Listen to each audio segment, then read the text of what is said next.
we don't really learn lessons unless they're learned the hard way. Yeah. I believe that unless a lesson has taught the hard way, you're not going to learn it. You can have so many near misses and people won't learn their lesson. Bro, you must know a guy who goes out there, nearly crashes his car, nearly crashes his car, nearly crashes his car, doesn't slow his ass down till he wrecks it. Yeah. Well, this is just how people are, right? So you need that pain for the lesson to sting enough to really genuinely go inside of your mind. And it's the same with everything. It's the same with driving a car or business. Truthfully, if you want to learn a lesson about business, you're going to have to suffer at some point, right? So we always say that most people are not successful with their first companies, X, Y, Z, blah, blah, blah. I get that.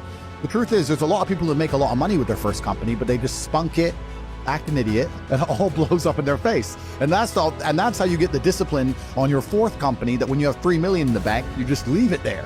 You know, and don't be done with it. So you need to go through some pain. You need to experience some negative things. You need to have to a degree some trauma to really even learn any lessons. So yeah, business studies, you're right. The book, that's not going to teach you anything about business. You need to get out there on the streets. You need to make mistakes. You need to suffer. You need to have the tax man knocking at your door. You got to deal with all that stuff so that you make sure it doesn't happen again. I really think that humans are stupid enough to only learn the hard way. I googled your net worth, right? Okay. And it says $30 million.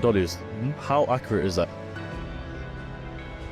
Because let me say before this, I see a $5 million Bugatti, and I'm like, maybe a guy with $30 million won't spend his money on a $5 million Bugatti. Don't make sense. So it's probably got some. Yeah, you know what's actually the saying, if you know what you have, you ain't got much. That is completely true. Yeah. I don't have a clue how much money I have. When I was broke, I knew exactly how much money I had. I had 117 pounds in the NatWest, and that was it. I'm poor, rent's paid, I got nothing else.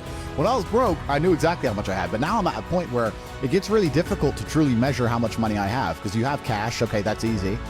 I have some crypto, which is constantly fluctuating, and then you have assets, and the price of the assets is constantly fluctuating. And then I have companies and income streams, which need to be valued, and how do you value them, right? They can be an 8 times multiplier in some circumstances, and others they'll be a 10 times multiplier. Yeah. So it's really difficult for me to put a value on it. If you were to say to me, how much money do I have in the bank? But then even then, so I've got to be careful what I say on the podcast. But even then, once you have a healthy respect for money, once you get past a certain amount of money, you don't need it in the bank. Like there's no point in me having 50M liquid in the bank. Why? Well, then what am I going to buy? You know, you're like, as long as you have whatever you have in the bank to run around the world with, you have enough. So you try and put that money to use, right? You buy assets, X, Y, Z. So it's really difficult. I mean, I have my online school, which we'll talk about later, Hustles University. Yep. That's already been valued. That was valued at 300 million. When did you start Hustlers University? A year ago. A year ago. Fuck. Yeah. And that's valued at 300 million. Yeah. So, but then I ain't gonna sell it.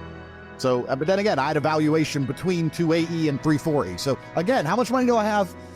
I don't know. I could, if I really wanted to, if I wanted to sit here and say I was worth 500 million, I could prove that. Yeah.